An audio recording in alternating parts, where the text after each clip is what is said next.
Hopefully, Vez will come in on time at noon. Just getting rolling now on the Zoom call. I'll put the Zoom call up so you can actually see Greg Vezina. Start off good.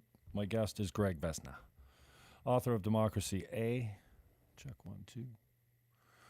He'll coming in at noon via Zoom, and I'll put that call up so you can see him in the interview. Tomorrow I'm working on something cool for noon. I should be able to tell you later. I don't want to jinx it, but if you've been on my Twitter account at Jim Fannon or Twitter.com/Jim Fannon, you'll find evidence of my recent chats with a certain gun enthusiast. She's in Nevada. Oh, I let it go. Anyway, should have something on that later. What am I doing? Oh, I think I was checking to see if I had a feed here. And if the volume was up. What is... Sorry, I'm new here. Thursday nights we're coming live. I don't know, does it say that in the description? Thursday nights we're live, 7 p.m. before Crowder at 8 and McInnes at 9. Hey, my cool banker balloon's still blowing up from the rebranding party we had here the other night. realestate@teamniagara.ca is the email if you want to contact. Someone was asking, yes, I am a former radio guy. Looks like the audio is coming in good there. So my style is more like a radio. I hate looking at myself. So, and it's a bright light today, huh? Damn. I don't usually run the lights, but as I'm doing this today, I'm filming on other mediums. We're going live to you on the YouTube, and then I'm not going on Facebook anymore live, but we're doing the Zoom call, and then I get a third camera over here that's taking a weird angle. It's limited resources at the time, so bear with us. 11:58 is your time. EST in beautiful Niagara. Today I put up a walk around the Port Dalhousie Pier. The construction going on that along the top of the Port Dalhousie Marina, I guess it's called, on the south shore of Lake Ontario, if you're not familiar where we're at. Sometimes I take a hike around there and include you in my little walk, and we did that today. And put that up there. The YouTube channel is hitting its stride. Thank you for all the subs and the loves and the comments, and I've been putting up different stuff pretty often. Clips and stuff that you might find interesting.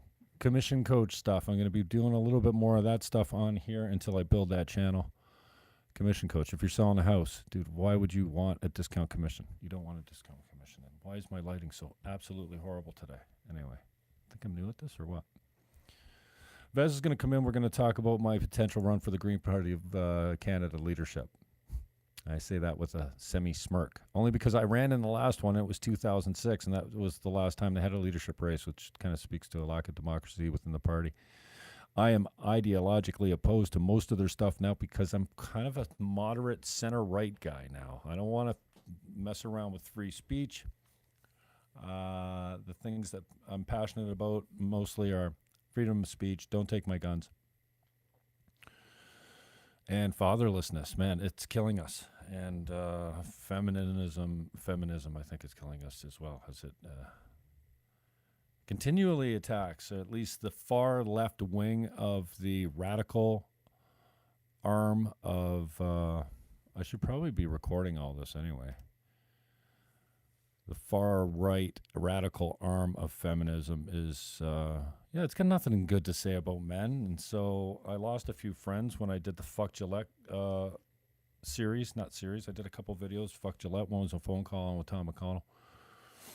And I had people telling me, I thought I knew you and all this kind of stuff. No, traditional masculinity is lacking, and it's sorely needed in society today. And it's one of the things I'm most interested in as our youth continue to be plagued with issues. Number one being an opioid epidemic that we can't seem to solve, or we don't have the political will to solve. So Paul David Eskew will be Friday, 10:45. If you're looking for life hacks, or you're feeling stuck, or you don't have a good grasp on technology, or I don't know, You're interested in microdosing, psilocybin mushrooms or LSD or something? I don't know.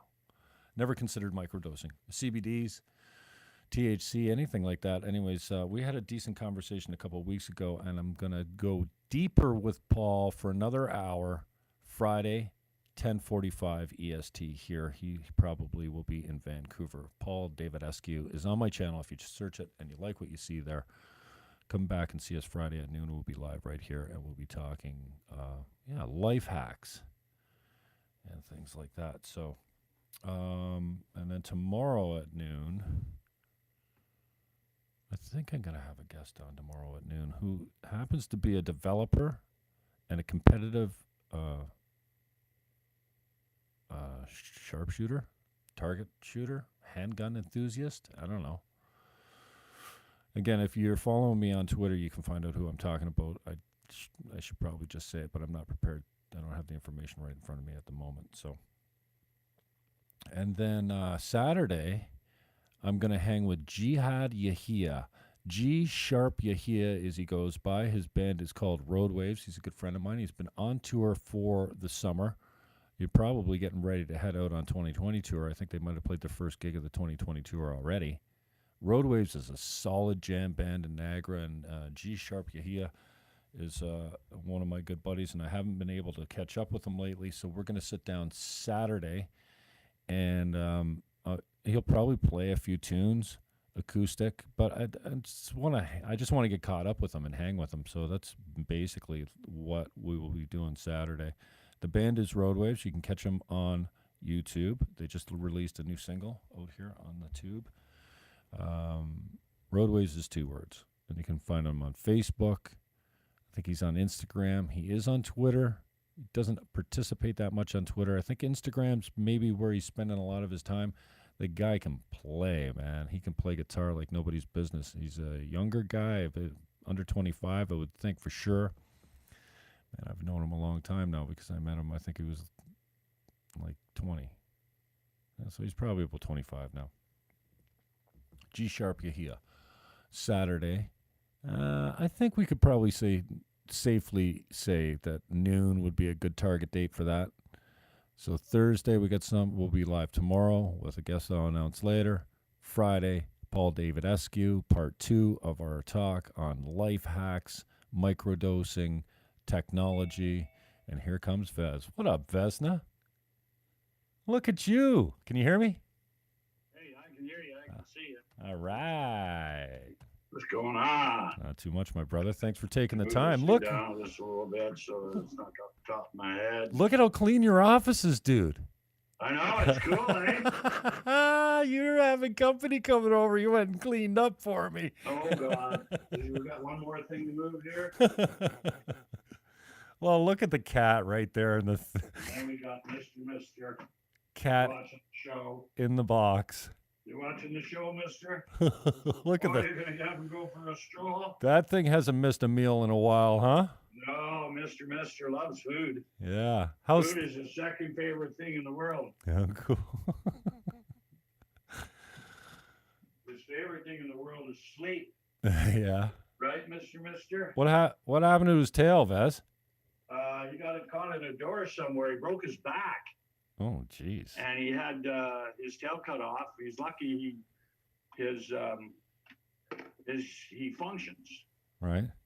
Because usually when they get a catastrophic injury like that, they don't. Oh, okay. They don't come back. So let's. What's up, Mister? What are you doing? Nothing. I wanted to catch up with you. My first question is the same as it was to you yesterday. If I run for the leadership of the Green Party of Canada, will you be my campaign manager? Sure, as long as you don't mind the leader of the none of the above party running your campaign. Yeah. How did that work out for you last time around? Well, I didn't get registered. Oh, didn't you? So I ran as an independent. Oh, okay. Did you? Yeah. All right. And I already got 2 candidates in the Ottawa by-elections in February. So. Nice.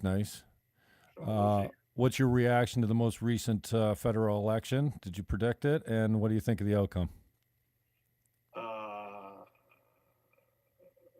Canadians are fools.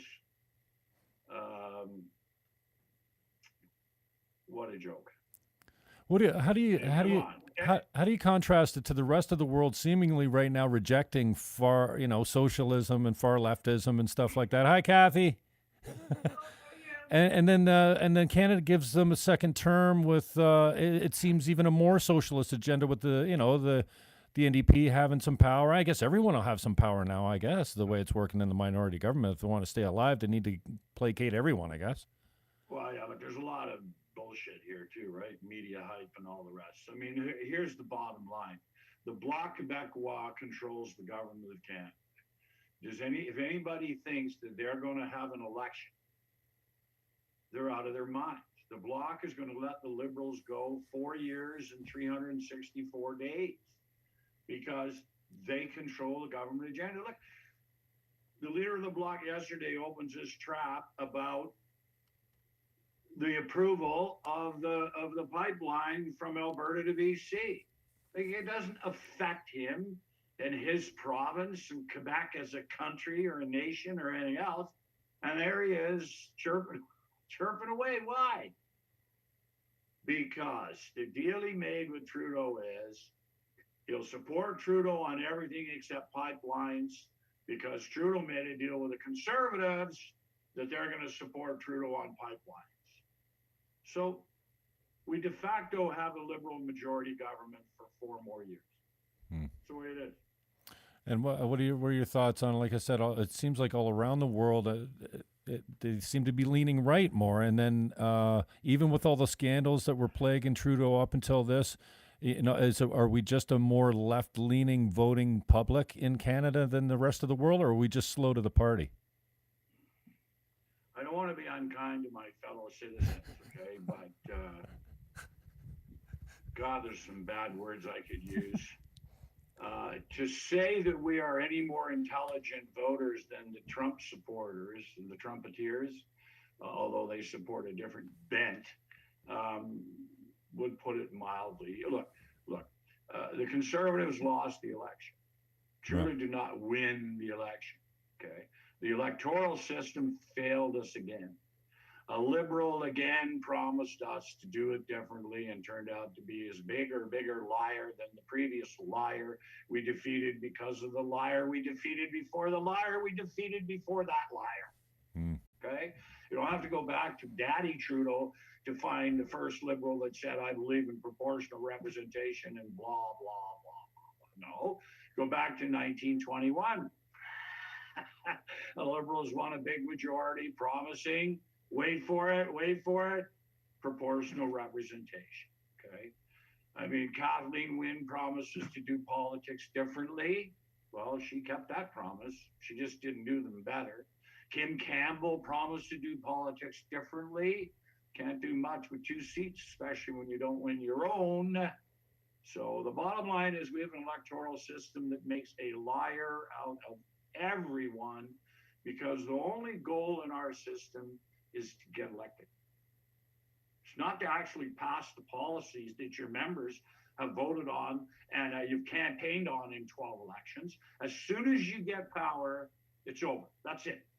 The Prime Minister's office, the Leader's office, controls the complete agenda, and for the people is out the door.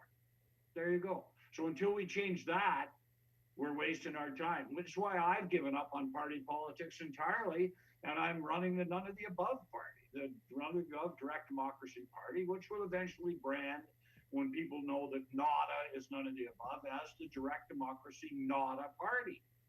Because we want people to understand that there's a big difference between representative democracy and direct democracy.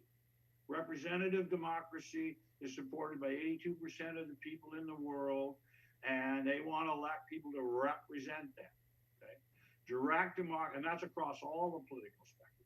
Direct democracy is supported by 66% of the people in the world across all of the democracies, because they understand giving people control, giving people a hammer is what makes the system work.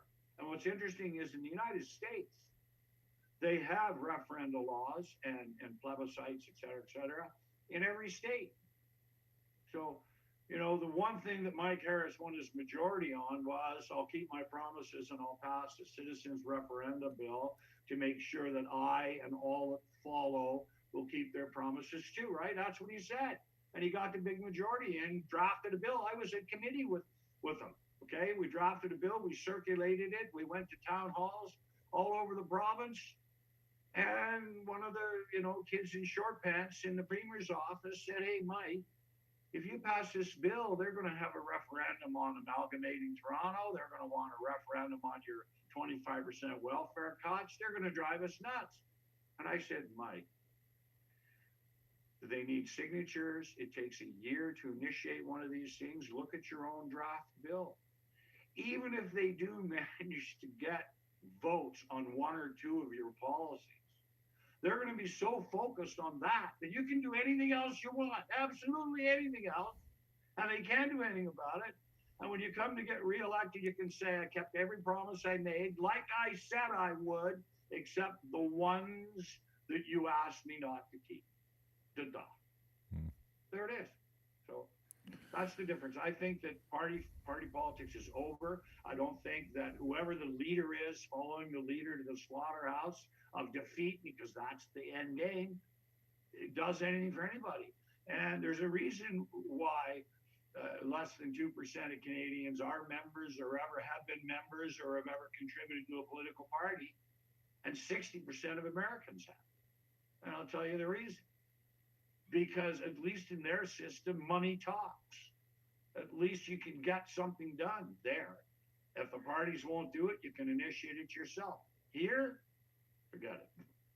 So you've been in and out of the party system trying to get things done within the parties, and you've been in all the Well, did you work with the NDP? I guess you did in some capacity when Simon was around. No, or? I actually never worked with the NDP. The one time they needed my help was when our friend, the late Simon DeYoung, ran for the leadership.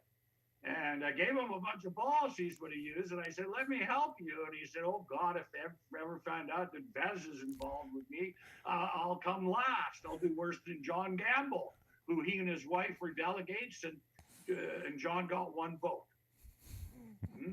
Anyway, so Simon wouldn't let me help him, but I helped the Liberals when I helped convince Dalton to run on the campaign promise to support PR and to hold a referendum in favor of it and to support campaigning things.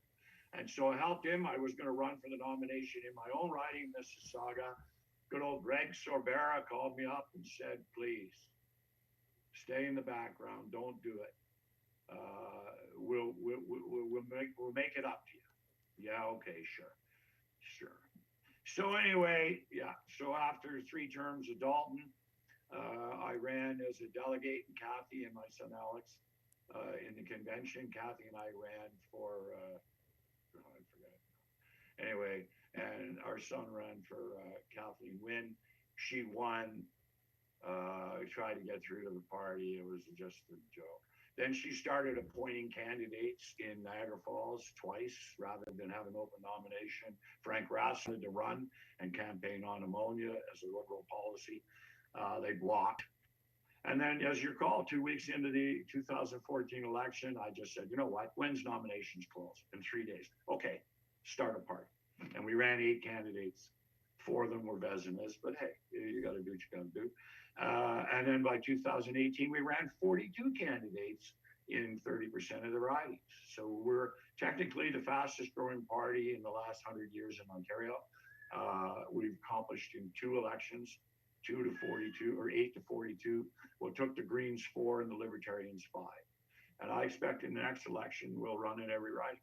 So there it is. What's your take on the state of the Greens these days? I've got a soft spot for them. Back in 2006 when we ran in that leadership campaign, it was a great time, a weird time. And I was just saying the other day on one of my casts that it was the most, out of all the elections I was in, the Green Party leadership bid was the most political thing I've ever been involved with. Like, you had camps on all sides, and I don't need to go back in history, but recruiting Elizabeth to the show. I think that was sorely needed at the time.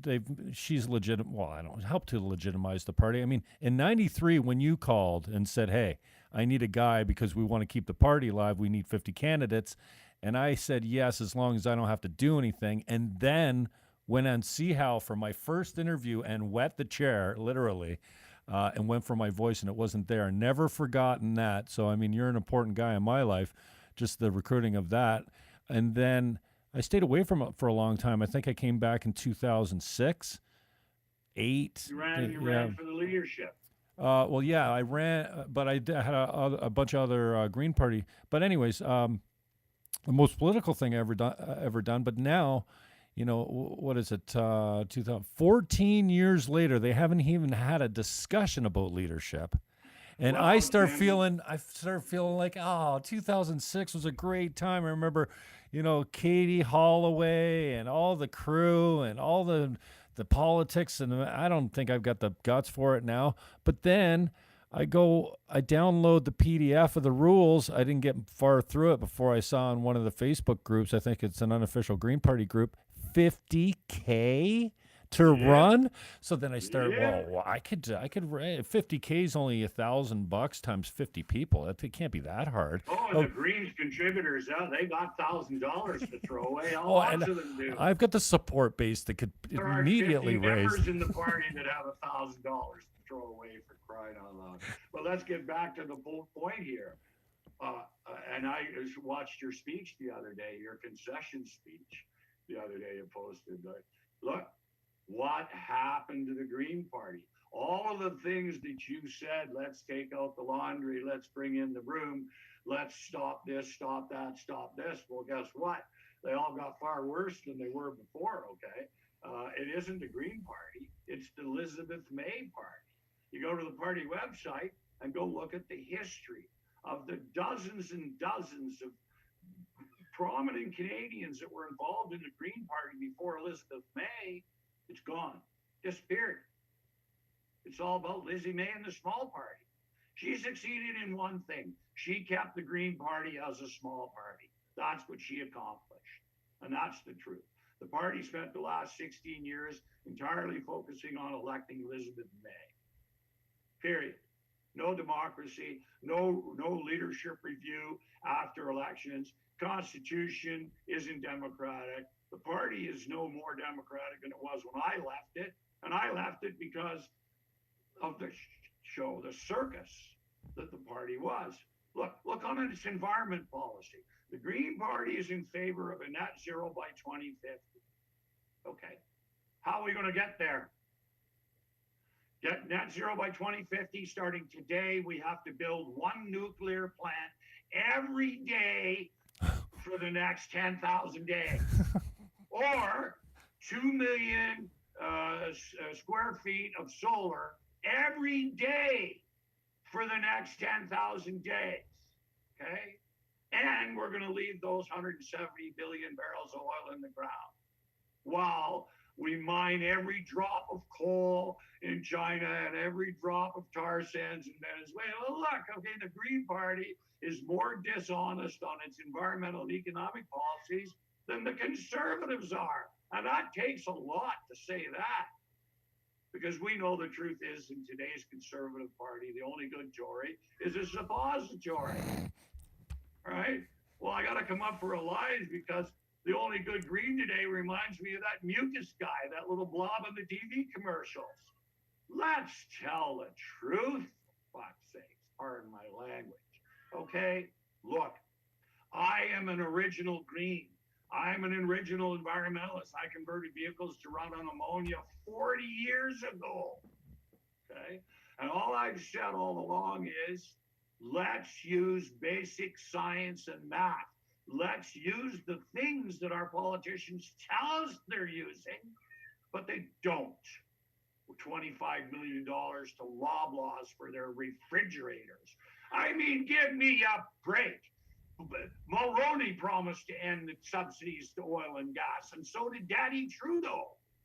This Trudeau promised to do it. He exempted methane until 2030. and he exempted all gas plants built before 2023 and all built after, as long as no more than a third of the power goes on the grid. Come on. He has a tax on the 10 to 20% of carbon that the big emitters are not exempted from. And there's no life cycle clean fuels policy on the pollution from battery vehicles or the pollution from growing food to make fuel. That's all exempted. This guy is so full of shit, it's unbelievable. He makes Lion Brian Mulroney look like Mother Teresa. He makes Donald Trump look honest. That's how bad this guy is. Tell the friggin' truth. Yes, Trans Mountain's going to get built. Yes, Keystone's going to get built. Yes, Line 3 and Line 9 and Line 5 are all going to get built. Why?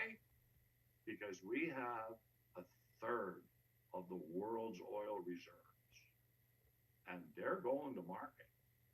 And China is going to make sure they go to market, because we signed a trade deal with China with a 30-year out clause and private arbitration. So China will bill Canada $500 billion. They'll bankrupt us under the trade agreement if we don't let the oil that they own from the companies that have invested in Canada get their friggin' oil to market. End of story. Wow. So look, all I've asked for the last 40 years is honesty. Stop subsidizing oil and gas.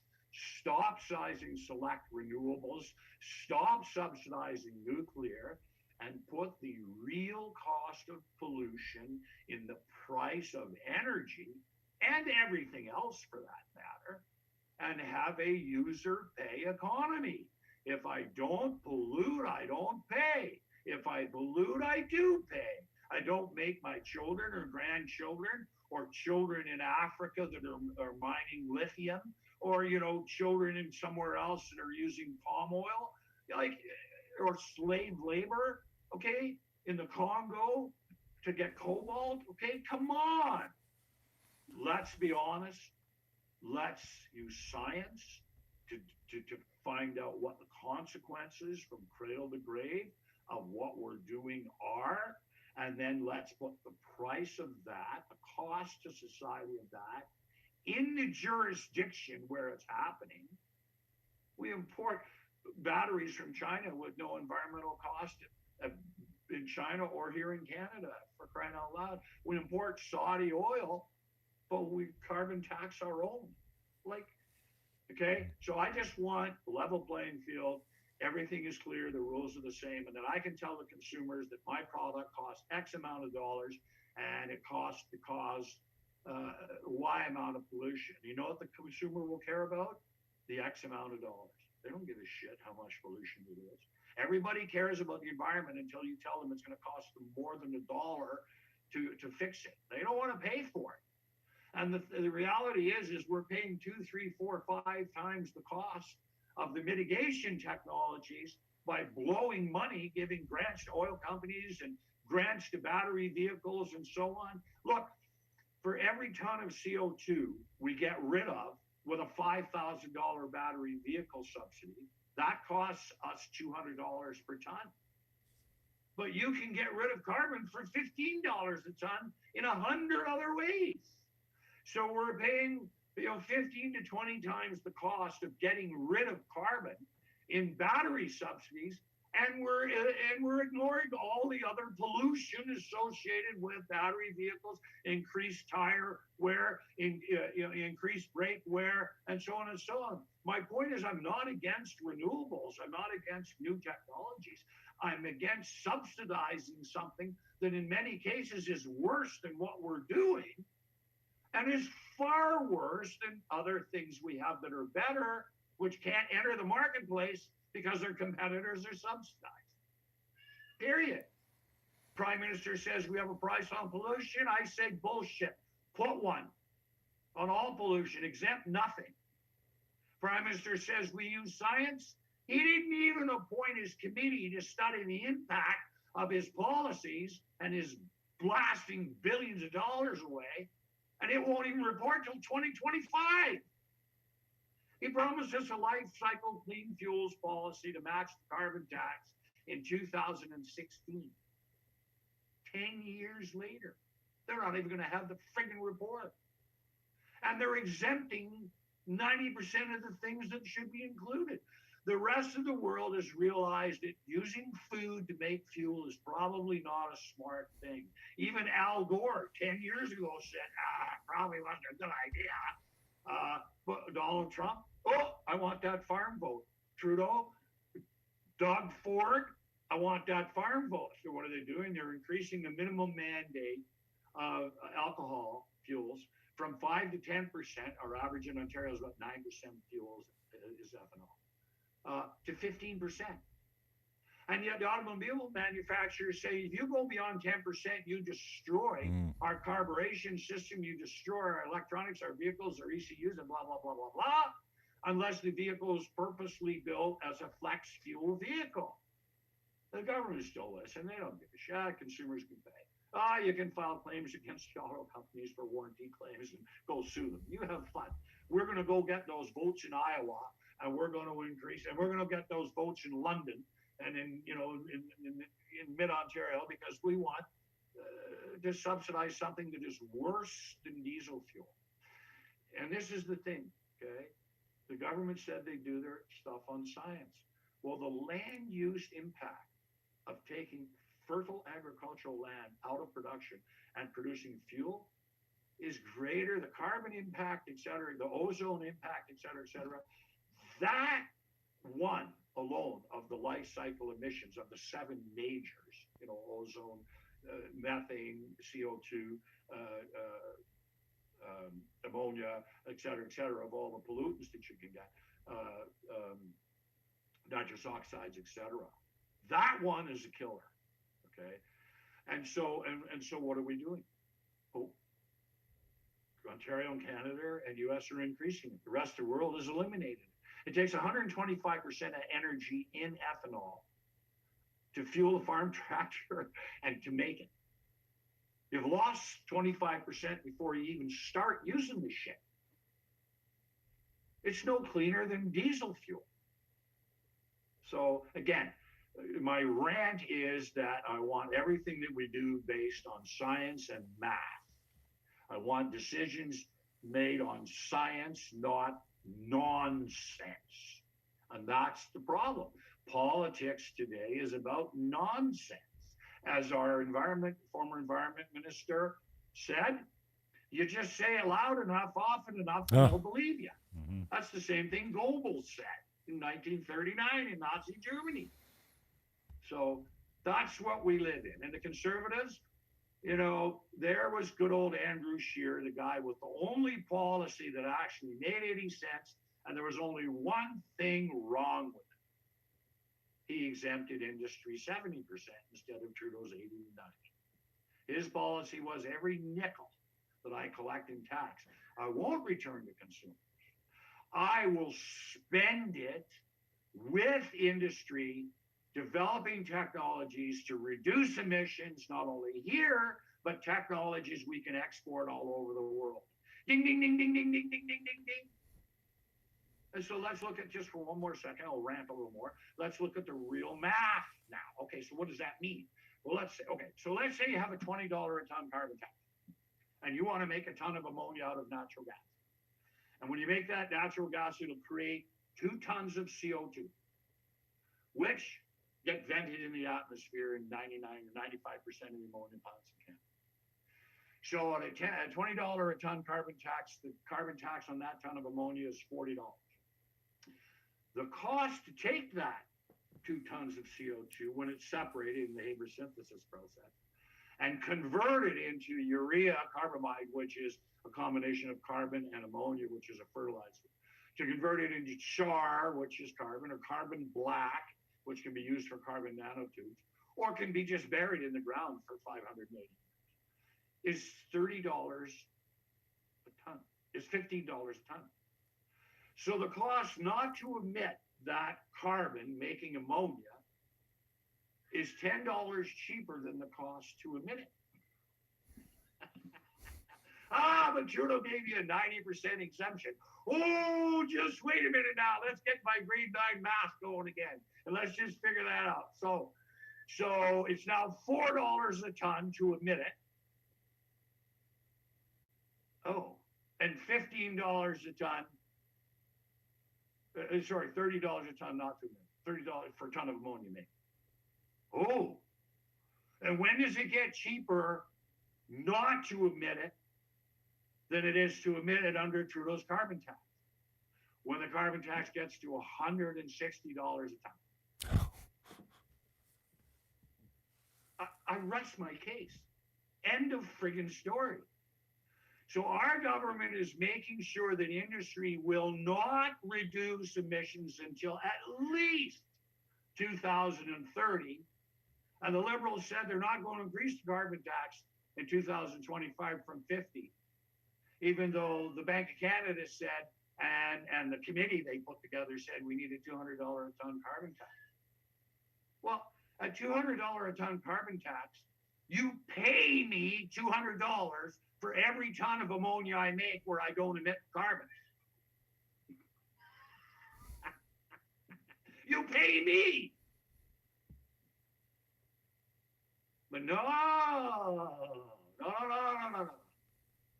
You get it? So I want that good old, I love that TV show, Who's Smarter Than a Fifth Grader? Because the fifth graders were smarter than 99.9% of voters and adults watching the friggin' show, okay? So I think we should be governed by fifth graders. Fifth grade science, fifth grade math. That's what we need. We should stop electing politicians, and we should have a lottery, and we should pick out fifth graders from the provinces across Canada, send them to Ottawa for a year, and let them run the country. That's a great idea. Okay, so adapting. If you had it your way and we had full cost accounting, how do we adapt to when with supply and demand the way it is now? How do you adapt to a $6 liter of petrol to put in your vehicle? Well, did you see it?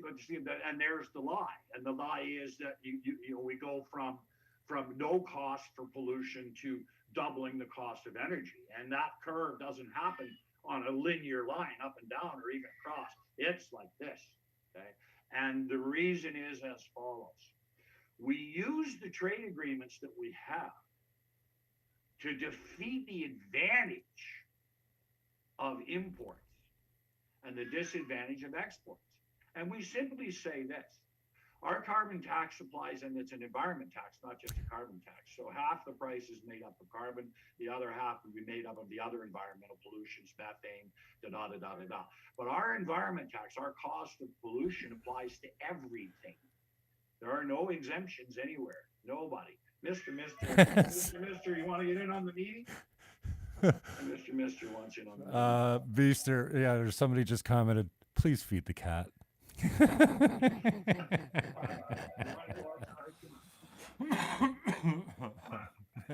Mister. You're welcome. Okay, all right, he's happy now. All right, there we go. Cat's gone.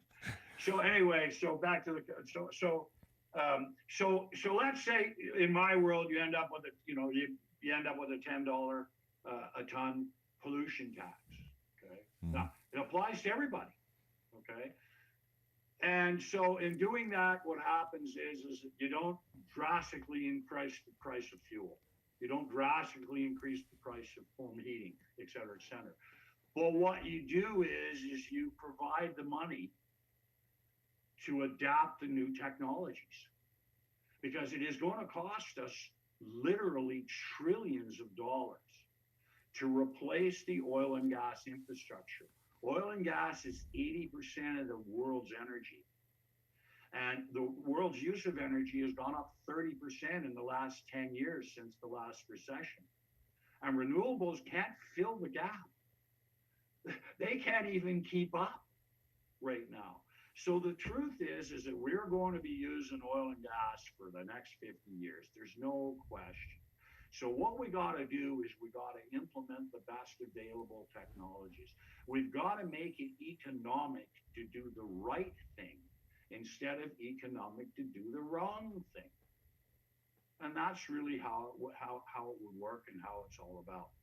So we would say to imports, if your country doesn't have the same $10 environment tax that we have, we're taxing your imports.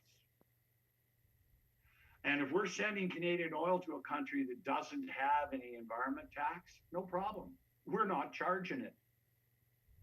So if you want to be an environment raping scumbag, we're not going to let our environment tax stop our industry from selling stuff to you, you environment raping scumbag.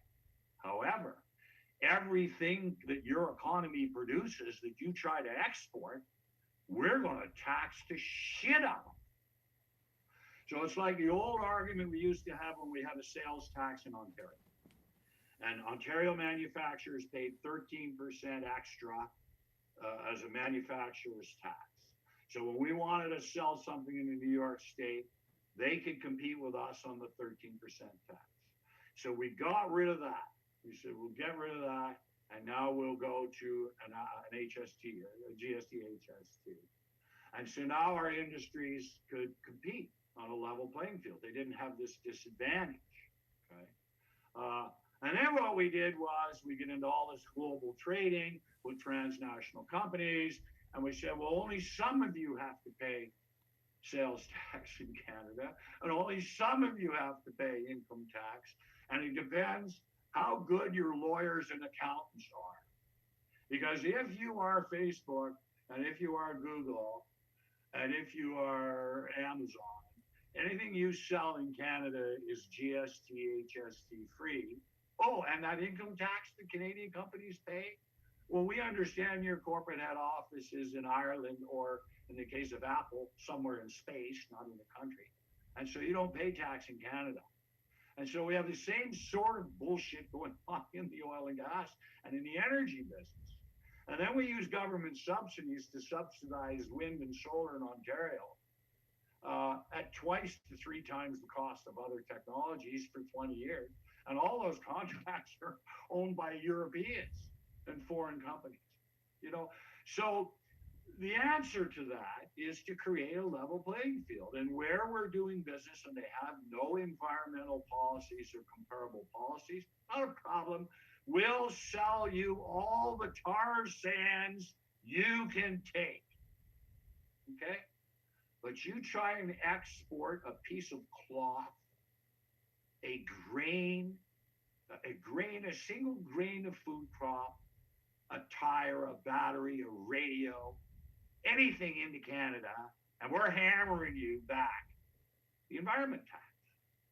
And it won't take long for industry to realize that what they should do is, rather than trying to externalize the environmental costs of their production, it's got to be time to internalize it.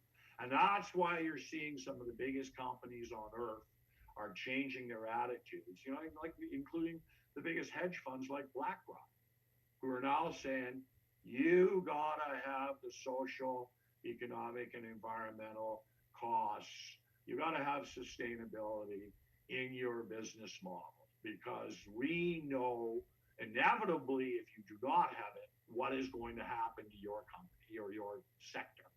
It's going to be gone. And we control trillions and trillions of dollars of very rich people's money, and they don't like to lose. So there's the answer, Jim. You take the policy, you domesticate it, you exempt it where the imports are harming you unfairly. You use that as an advantage. You use the trade agreements as an advantage that exists. And then you just let these people try and compete in a marketplace where their products are different prices in every place, depending on where their raw materials come from and where they export. And they themselves will have to come to the conclusion, their industry will force them to come to the conclusion that we're getting hammered in all these different markets under all these different rules. Red tape, we'll call it. And industry will force them to play fair. How's that for a dream?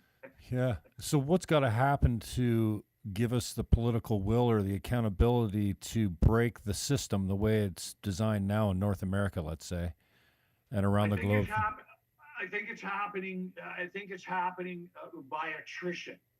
There's a sociological, many sociological studies, but there's a general understanding in sociology that as soon as you get 10% of the population agreeing on something, agreeing on a policy, that it's inevitable that that policy will be adopted by the masses. So we're long past the point where 10% of the population care about pollution, okay, and want carbon pricing and blah blah blah. But we're just reaching the point where 10% of them are willing to pay for it. That's the secret. Okay, yeah. You got to get them to accept it economically. So that's sort of where we're at, and I think we're getting there. And I think, look, you see I write a lot, in the Sun and All Life and other places, and I lecture and speak, and I talk about beware of false green profits. And false green profits come from the oil industry just as much as they come from the green industry, right? So, my whole point is that if people actually knew what was going on, if they actually knew the truth, okay, not the BS from the extreme left or the BS from the extreme right, or the climate extremism that says that the temperature is rising everywhere at the same time. I mean, I did a great article 6 months ago where I had 21 countries where their media had said that the temperature is rising double the world average in everywhere at the same time. As long as we're listening to people, to 10-year-olds or 13-year-olds that fly around the world, or sail around the world, telling us that we've ruined their future. If it wasn't for oil and gas, there wouldn't be a future for them. We wouldn't even exist. We'd still be in the Stone Age. Okay? So as long as we have this rhetoric, this extreme bullshit from either the right wing that says burn it, bomb it, boil it, oil it, or the left wing that says, oh, we got to get to zero by 2050. Tax it. There's no 12-year-old, there's no 8-year-old, there's no grade 5er in the middle that says, teacher, who's full of shit here? That's what we need. It almost seems though. I mean, you look at the states, and they're wasting all this time on an impeachment process. Meanwhile, our kids are dying in the streets from Chinese fentanyl, and we've got so many issues facing us today. And humans never seem to be the type of creature that really acts on anything until they're painted into a corner, until they have no. The ozone hole. We took action against that. I'm not sure. Yeah, because we were 10 years away from dying. Yeah. Okay. So, and now we've seen so many of these dire predictions not happen. The glacier is still there. They had to change the sign. This whole idea that it's in 12 years, it's going to be irreversible damage. Well, we've heard enough of the extremism. The problem is the moderate science and the consensus that's in the middle for the vast majority of the science. And I'm no expert on this, but I'm certainly doesn't have as loud a voice as the extremists do, especially AOC in the States saying it's all over in 12 years. And then you get Greta, parroting that. And now, but hey, dude, we've come a long way. And this, I don't know if some of my own hope comes from, we've been talking about this since 93 and before. For me, 93, my first election, right? And now, I mean, everyone ridiculed me when I was a Green Party guy in 93. Nobody had heard of it. Nobody knew what a carbon fee and dividend was. Still, they're not getting it right in the implementation of it all around, Canada anyways. Now it's so cool to be green. Now these eco-fascists and I see the Green Party attempting to position themselves as eco-socialists. Yeah, they think there's a big wide open space there. Now it's so trendy to be green. So, I mean, what's the adaptation period in your mind? You know the science. I mean, we're both not experts on it, but you've studied it a lot more. So, realistically, what timeline do you have? I ran as the first Green candidate in 1983. Okay, a founding candidate. In fact, I was brought in by Trevor Hancock, the then leader, I'd left the Conservative Party. I was a Peter Pocklington for leadership delegate. And I supported Peter Pocklington. People always called me a Tory plant ever since. But I supported Peter because of two policies. One, a flat tax. No more hiding your money in the Grand Caymans, boys and girls. We're going to nail you on global income, 15%, 20%. Here's your tax form, gross net tax. It'll come to you on a postage card, send it in. If you cheat, the penalty is 500%. People didn't see that part of his policy. We were going to make these cheating, lying bastards homeless. So, second was no more grants and subsidies to the industry. Not a cent. No more tax incentives. No more sweet deals. No more loan guarantees. No more nothing. If you're in business and you can't make money, too bad. We're not subsidizing. Do you know how much money we've blown in subsidies since 1983, my friend? Do you know? $1 trillion of the $1.5 trillion we have in that debt is just in grants and subsidies. Give me a break, okay? So anyway, the day Mulroney won the leadership, I resigned from the Conservative Party. I knew exactly what was coming. And there's a long story there, but anyway. Okay, so I get a phone call from Dr. Hancock. He says, I understand you might be interested in running for us in Ottawa. And I said, who are you? Anyway, he explained to me they had this guy named John Turmel who had walked into Ottawa and nominated him and his uncle and his mother and his cousin and his brother and some other people as the Green candidates for all the ridings in Ottawa. And if those nominations stand, it's over for the party before we even start. John Turmel's claim to fame is, beside the fact that he's a gambler, he believes in science and he wears a white hard hat and he has a floppy disk and he pounds off his head and says, you don't understand me, you're a low tech and you're stupid. And he's run in more elections, lost more elections than anybody. He has a Guinness World Record. And if you don't agree with him, then he just insults you and blah, blah, blah, blah, blah. So, and I thought, oh, Jesus. And I had a reputation, of course, and was very well known as the guy that called up Peter Pocklington and said, hey, I want to be your organizer in Ontario. Why don't you fly in and we'll go to all these hockey towns in Northern Ontario and thousands of people will come out to see you and we'll win all the delegates. And I won half of the 100 delegates that he won on the first ballot for him in Northern Ontario. So, we knew our base, we went after it. So anyway, the word was out, there's a Globe article, blah, blah, blah. So Hancock says, come on in and get your shoe shit. Get rid of this fucking guy. And I said, well, we're going to have to obey the Constitution and blah, blah, blah. And he said, well, there are challenges in the Constitution to get rid of this guy. But, and I said, well, I'll do what I'm going to do, but I don't want to ever hear from the party that what I did was not legal. I don't care what it takes. Because at the end of the day, if that comes up, I'm going to say I was instructed by the leader to nuke this guy. So I'll nuke him democratically, but whatever happens, happens. Dr. Hancock said, basically, I'll be your bullshit protector. Just do it, because we can't have this guy insulting the whole world in the first election we run. And the media will go crazy. And he was, of course, right. So anyway, yeah. So we nuked Turmel. We had a meeting to hold a meeting, to have a meeting to decide whether we're going to have a meeting to overturn the nomination meeting. And we had 72 hours to do that. And then within 48 hours we had to have a second meeting. And then within 14 days of that, we had to have a new nomination meeting. And we had to do all that one day before nominations closed. And we did it. And I ran, and we ran candidates and all the ridings. So that, that was my experience in the Greens. And the Greens were, back then, it was the European Green Mob, right? It was, we wanted consensus wherever possible.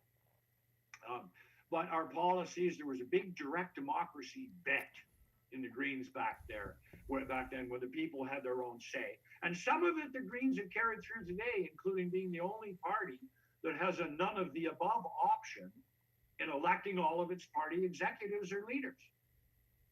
When they vote, they have that option. Right. But the Green Party, as you know, after Elizabeth May came on board, changed, and its focus became on electoral politics and rhetoric more than it was on reality. And it became another follow the leader party. So getting back to the science of us all, adapting seems to be the it's always been the number one word for me, because you can't stop what's coming in the next 50 years. We've already done what we've done. I guess the bounce back is quick. We noticed that when we stopped putting lead in the air, the canopy in California and everything exploded. But then also the fear tactic is, 12 years, it's irreversible. So what type of timeline do you think? Bullshit. Okay. It's look, let's go again. Let me just take a minute and be honest for a second and talk about some real science. 100% of the harm from CO2 takes place between 0 and 500 years. 100% of the harm from methane takes place from 0 to 25 years. And it's 84 times as bad as CO2 during that time period. And we have a carbon tax on 10 to 20% of the carbon and nothing on that methane. Ozone. We've just found out that our ozone problem caused half of the environmental harm caused the planet Earth in the last 50 years was ozone. Ozone hasn't gone away. The levels of ozone that are not reduced by these other new technologies. Ozone is a really serious problem. And ozone is not one of the 7 life cycle emissions that are supposed to be included in our pollution tax. Oops. The only one we saw reasonably was chlorofluorocarbons, CFCs. And we did it because if we didn't do it, mankind ended. We were motivated. But the reality is, and this is the real shame of all of this, you know me, Jim, I've been fighting for ammonia energy for 40 years. If anybody had listened 40 years ago, or guess what, 20 years before that in the 1960s, when the US government did all the research on ammonia energy, if anybody had actually listened to the basic math and science, we wouldn't be where we are today. The research that we did at the University of Ontario in the last 7 years, 6 years, proved one thing beyond any doubt, that when you use ammonia with fossil fuels, by again cleaning them, by turning the CO2 from natural gas that you use to make ammonia into a viable product instead of venting it, by using microwave or other technologies below ground to strip the hydrogen out of tar sands and leave everything else in the ground, and take the hydrogen and add it to nitrogen and get ammonia and ship that in existing pipelines. These are all technologies that exist and that are in use today. Alberta, they invented a wonderful technology to make hydrogen from tar sands 100% pollution free. And where's the first place in the world they're going to try the technology? In Alberta's tar sands? No, in Venezuela. Come on. So we have lots of technologies and lots of ways to make very, very big reductions in the impact from pollution, from the production and use of energy. We don't do them. And we're not going to do them until we reach the catastrophic point. Because you're absolutely right. Mankind is not proactive. We don't see things coming and deal with it. We're reactive. We wait until it's an absolute catastrophe, and then we go, oh, geez, maybe we should do something about that. And so that's really where we're at. And we're at that point now. Okay? And the lies that the wildfires in Australia were caused by global warming, and the lies that the world's temperature is doubling everywhere at the same time, and the bullshit from the Greens is sustaining the bullshit from the fossil fuel industry, because they point and say, look, I got a grade 5 science student here that proves you're full of shit. So, again, Greta. You remember when the U.S., who was he, said you should study economics? He was right. He's right. Because your basic math and your basic science don't do it. It's just not true. And again, and you know that I'm not an anti-green. I'm the original green. I was the guy that did an ammonia car, drove it across Canada in 1981, got on Parliament Hill with the Governor General on Constitution Day. 2 years later, the Toronto Star science reporter, Jack Miller, who'd written about us, wrote a great article when the NOAA released the first greenhouse gas study.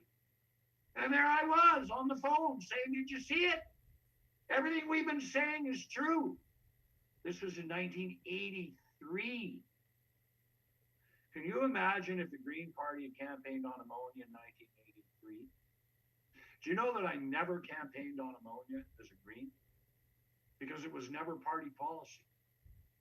You know, the first time I used ammonia, and a quote from the Governor General, was when I ran as a Mike Harris conservative in 1990. And I changed all my campaign literature, instead of red and blue, to green and blue. And at the convention, I won the award for the best campaign science, but they had to take it away from me because I violated the party constitution that said you could only use red and blue, and I used red and green.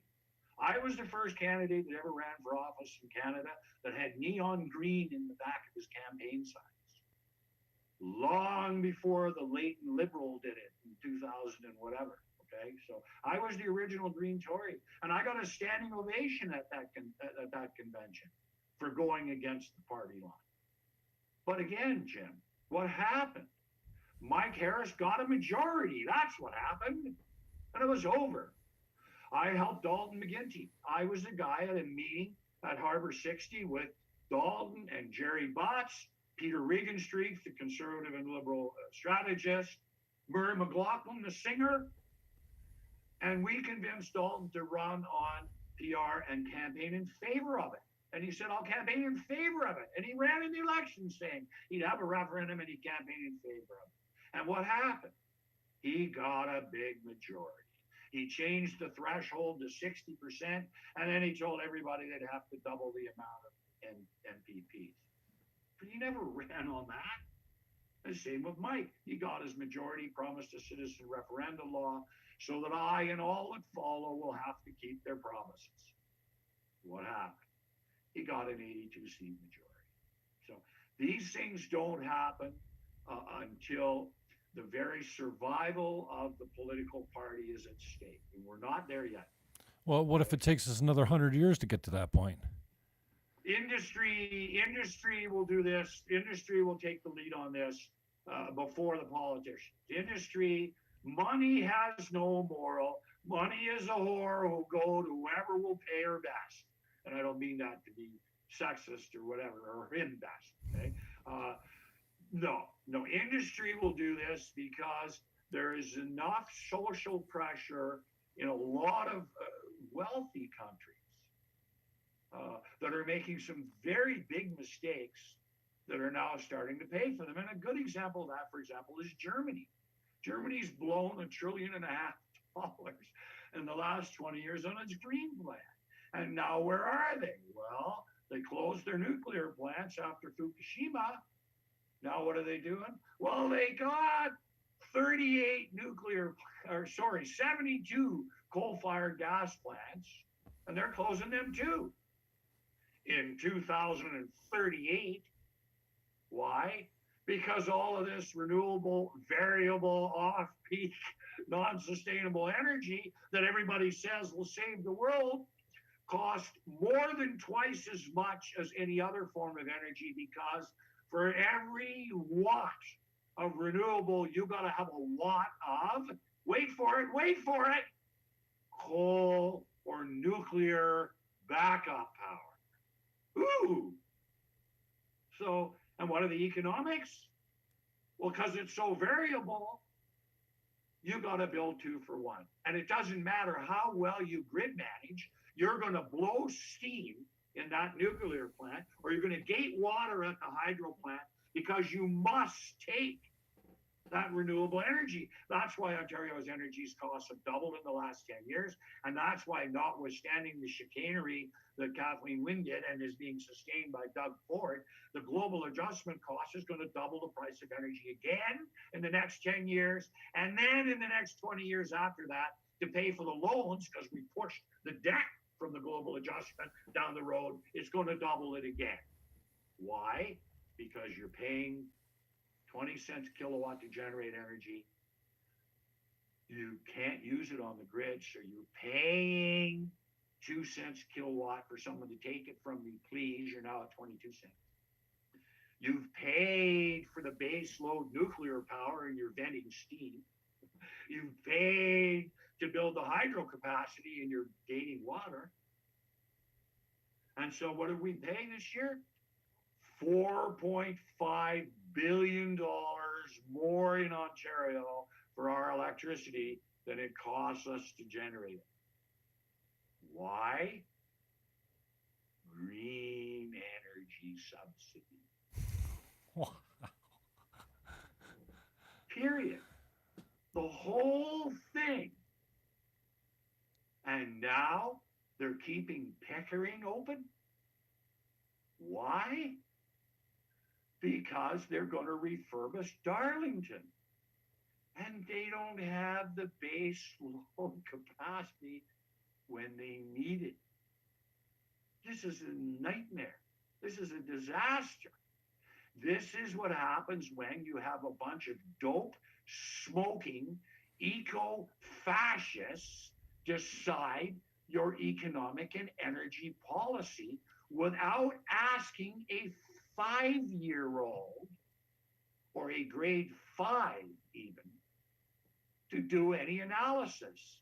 What did both Auditor General's reports in 2011 and 2014 find from 2 different Auditor Generals? The government did all of these policies in a vacuum. They made all of these decisions with absolutely no economic analysis. All the claims of employment were based on bullshit. He used a different word. Okay? Please. And that's the problem. And it don't change whoever your government is. Next. Isn't this a positive show we're having? Come on over, we'll get a rope and hang ourselves in the closet together, holding hands. Well, that leads me to the next, looming question is what gets China and India and the big countries on board that are just, they don't care. They're just producing product. And I mean, does that kind of fall in line with the business and corporate responsibility? Do you know what happens when you get 5 million upset Chinese citizens? You know what happens when you get 10% of the population of India upset? The last time that happened, I think they called it in France, let them eat cake. We're beyond the point of economic disparity that caused the French Revolution. We're beyond the point of economic disparity that caused the Russian Revolution. People have less resources than less wealth and earn less for their effort today than they did in the 1930s, the crash. Grade 5 math, grade 5 science. Economics is not hard, it's kind of simple. It works like this. On one end, you have government spending. On the other end, you have wealth generation.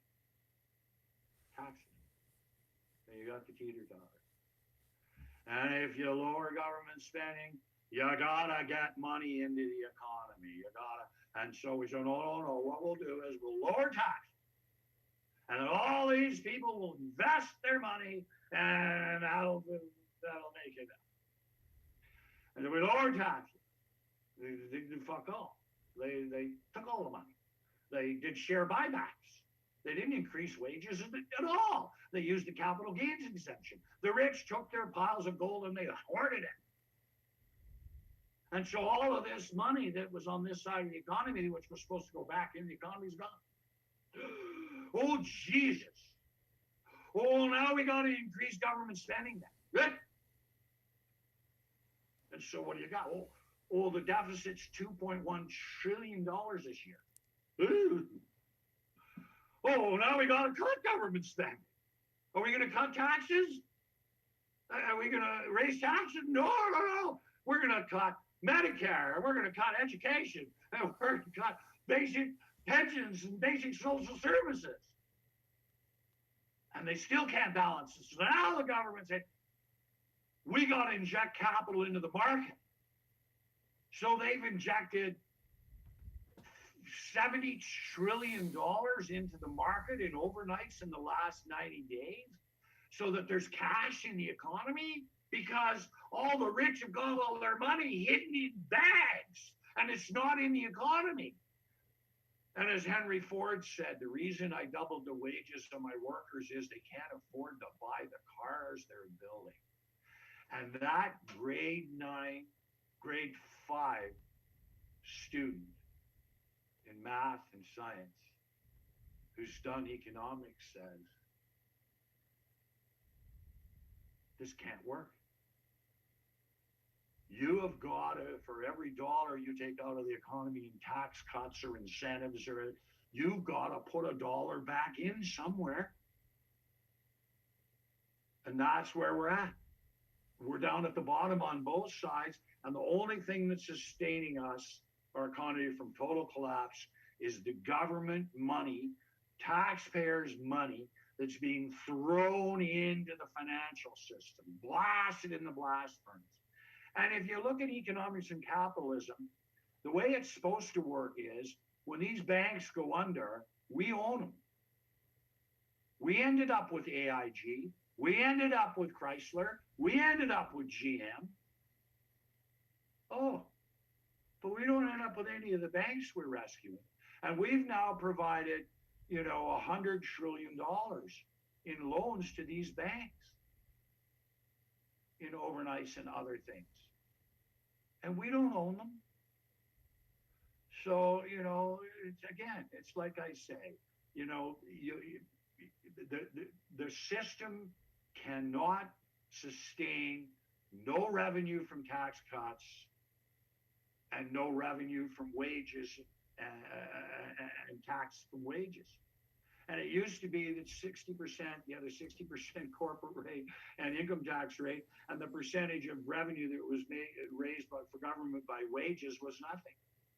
It was 10%. Now it's the other way. And what do the conservatives say? Well, we got to get rid of those entitlements. And now you got a genius running for the conservative leadership that says we want a 15% personal income tax and no corporate tax.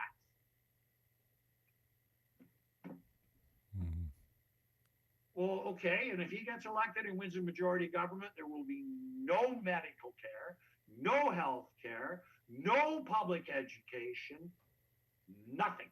No old age pensions, nothing. Because you got to pay for it. And the IMF will come in, as it does in other countries. They'll say, okay, here's the austerity program. Yeah. You want to borrow the money to pay the interest on the debt? Okay, great. Give us your resources. Cancel. So get out there and join the Conservative Party and vote in the leadership.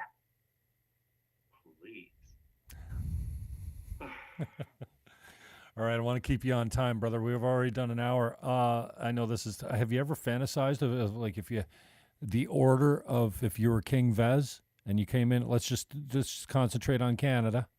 You could come in and you can change any. You could change anything you wanted, anywhere you wanted. You got to keep in mind that you don't want everyone to collapse. You don't want riots in the streets, and you don't want. No. I got one change, just one. No. I'd be interested. I'd be interested in the first thing you did, and then First thing I would how it do would cascade. I'd pass bike terraces, municipal and provincial referenda bill as drafted. We went to the committee. We got almost unanimous consent at the committee. We had all the parties in favor. There's only 3 or 4 people that weren't in favor. Let's see. The leader of the Conservative Party, Mike Harris, wasn't in favor. The Liberal Leader Party, Lynn McLeod, wasn't in favor. The leader of the NDP, Bob Ray, wasn't in favor. Oh, and out of 101 or 103 MPPs, we only had 3 that were against. That's right. The party leaders. Okay? So first thing I would do is I pass a citizen referendum. Okay, explain that a little bit.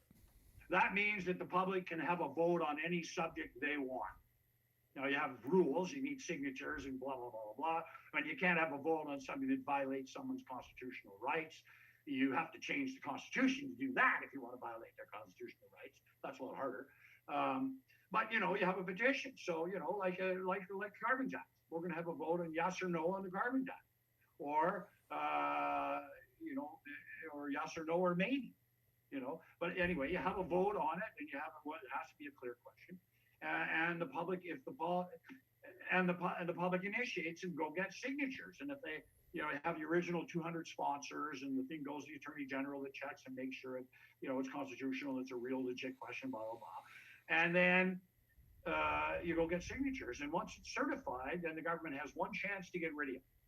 And what they have to do is they have to go get at least 101 of the 200 original sponsors of the referendum and get them to accept something different that the government introduces. And so it allows the politicians to do what they do and broker interests and go part way. So I won't give you everything you asked for, but I'll give you part of what you asked for. And we guarantee to pass it through the House within 12 months. And if it passes through the House, there's no referendum on that subject until after the next election. If it doesn't pass through the House, it's on the ballot in 12 months. It's because there is a reason to have representative democracy, and there is a reason to have politicians. But there's no reason to have them if they're not representing us and they're only representing themselves. So let politicians be politicians. Let them be honest. Let them broker different interests and come up with a consensus that's not perfect for everybody, but at least sort of gets us part of what we wanted. So if I could do the one thing, I would change us from representative democracy to more direct democracy. And that's not saying we'd have a referendum every day or anything. That's just saying on the big issues where the politicians won't do what the public want, or where they're doing things the public don't want, the public can say, okay, enough. We've had enough. And that right exists in the United States. The public in the United States has the right, using referenda, to overrule the U.S. Constitution and to overrule the U.S. Supreme Court.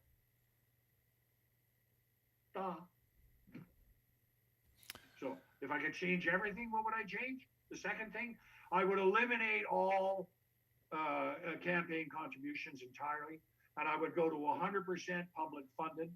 I would get everybody a $100 tax credit, political tax credit, that they could donate to parties or independents or whoever else they want, and split it up however they want. And if you didn't donate it, then those that didn't donate, that fund would go to the Democracy Educational Foundation to show people how to vote for none of the above. To show, we put decline the ballot on the ballot. So if you didn't put your $100 towards a political party or movement, your $100 goes to an educational movement that educates people about democracy. And there would be no political contributions. There'd be no fundraisers. I would make parties be democratic. I would make them have a constitution. I would make them have appeal processes. I would have a final appeal to the courts. I would not let leaders interfere in local nominations. And I would remove the party names from the ballot. I'd go back to just having the name of the person that we're going to elect, except in a PR system. And my PR system is different than everybody else's. Mine has half the seats elected party, and the parties run candidates on a list, and whichever candidate gets the highest percentage of the vote gets the seats, not someone 37 names down the list you never heard of. The second is the other vote for your local representative. There's no party names, and half the House is full of independents, half the House is full of party members, and you need 66% to pass a bill, which means you need all of the party side and some of the independents, or all of the independents and some of the party side to get a bill passed. That would get rid of partisan politics, because people's interests, the vast majority of people's interests in politics until they get elected, is doing the right thing.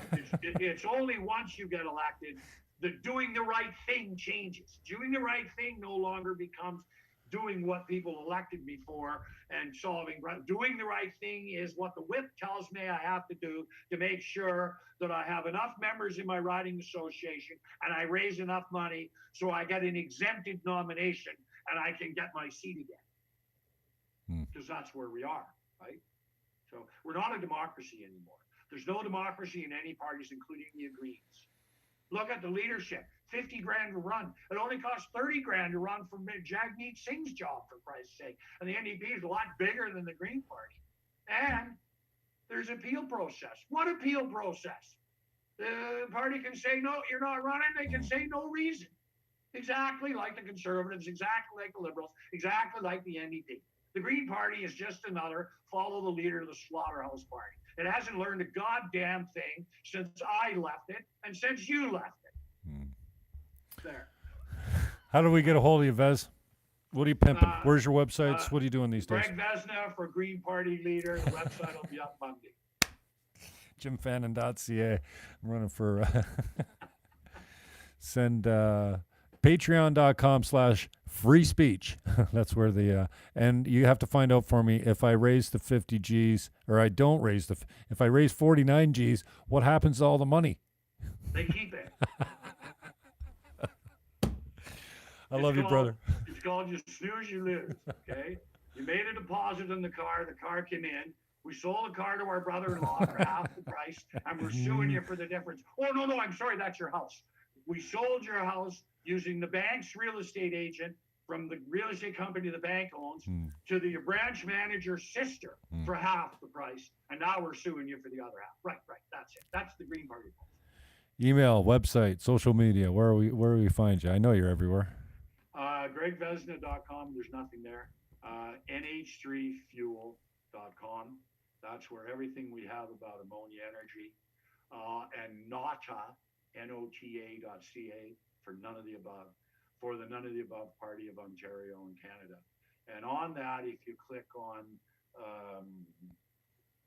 contact or news, up will come a link to read or download free my book, Democracy A. Oh, yeah? Nice. Yeah, so you can get it free now. You don't have to buy it on Amazon. You can buy it on Amazon if you like. What year? I did a walk around Port Dalhousie today, and I did a live stream. I said 85, but I think it was, 93, 92? When was that book? 1993. 93. Before the election, we published the book. Oh, really?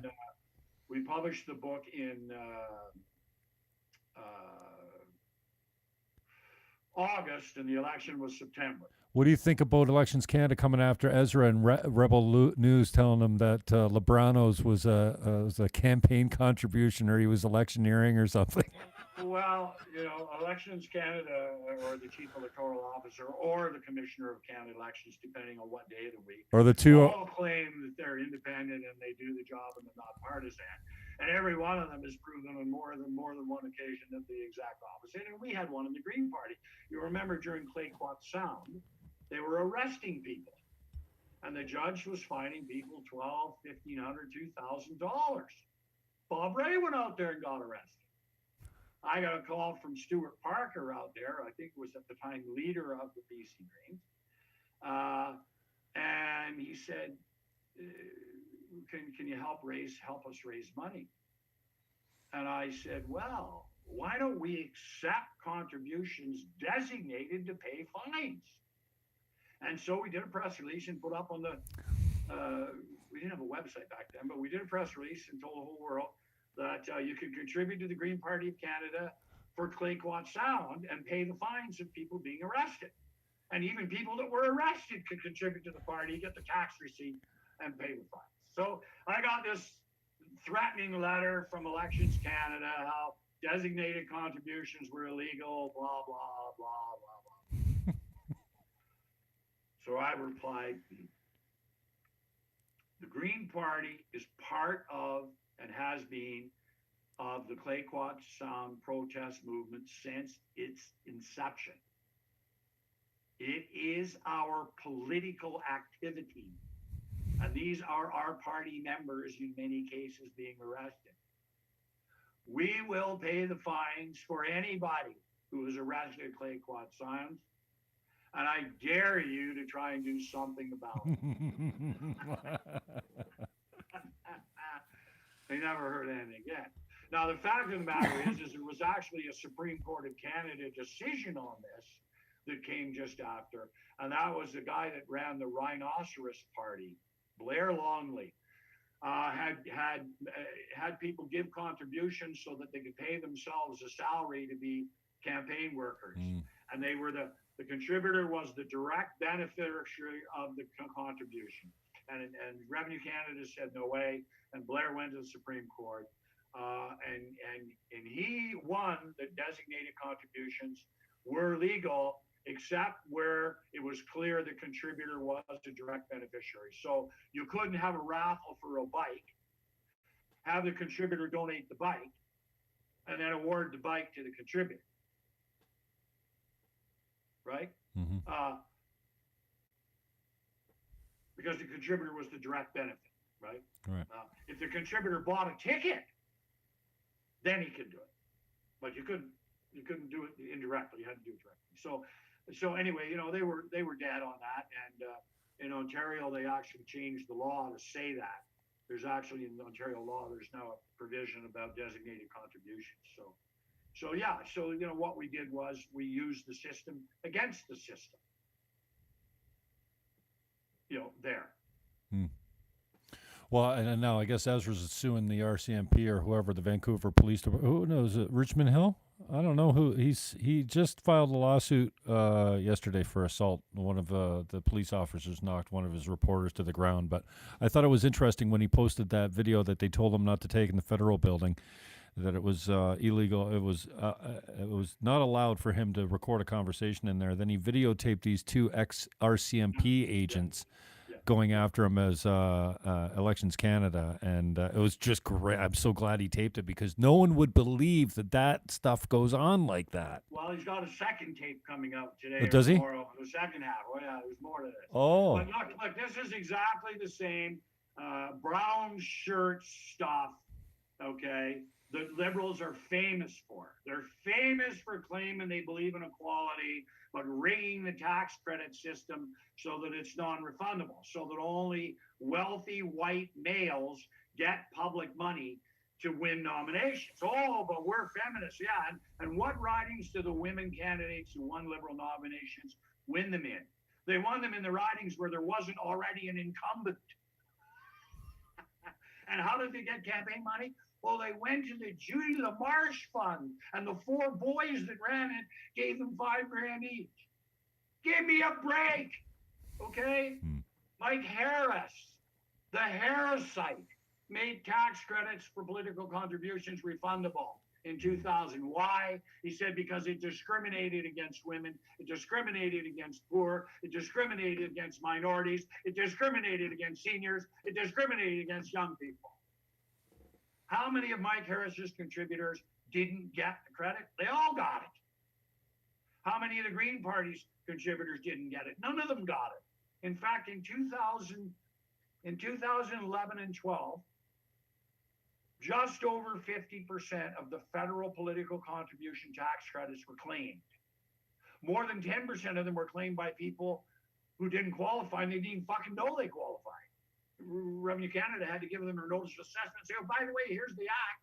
This is on the party website. Oops, it's not on the party website. It says you get a tax credit. It doesn't say it's non-refundable, and it doesn't say that unless you're wealthy, you don't get it. But okay. What percentage in Ontario claimed the tax credit? In 2011-12, 100%.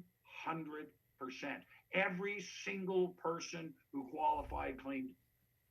Now it's down to 99.98, whatever. Okay. So the biggest barrier to entering politics is money. And if you don't think it's money, then you're okay. And the biggest barrier to women and disabled and seniors Money. So if I get together with all my seniors in the old folks home, and we contribute our $100, and we don't fucking have dessert for a year, we don't get our $75 back. But if I run that senior's home and I'm paying minimum wages and I contribute $100, I get 75 back. I love capitalism. It's a great system. The only thing worse than capitalism is socialism. And the only thing worse than socialism is Canada. Oh, well, I got to end it there, Veg. You can't end it on a better sound bite than that. All right, brother. All right, Jimmy. I appreciate Thank the you. time. All right, we'll talk soon. Love Okay, you, man. bye. Ciao. Let me see how to work this thing. Stop video. That should do it. Yeah. Are you? Oh no, it just stopped my video. End All call. right, I'll start. End meeting. End meeting for all. All right, that's it. Greg Vezina, if you need him, you get the contact information. And Evelina.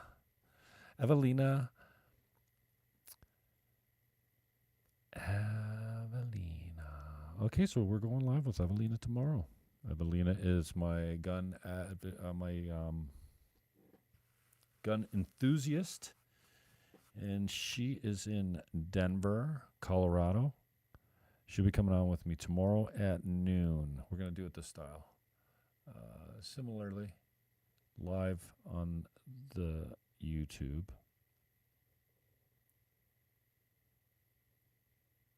Manarino, Evelina Manarino. Catch her on Twitter at Eva. Oh, EVA. Manarino, Mannarino. She'll be on with me tomorrow at noon, and then look for Paul David Eskew Friday at 10:45. G Sharp Yahia Saturday, probably around noon, and Sunday we got Josh Mills. Peace out, yo. How do I turn this off? Where's the end button? I'll just say stop. Oh, there it is up there. Peace out, yo.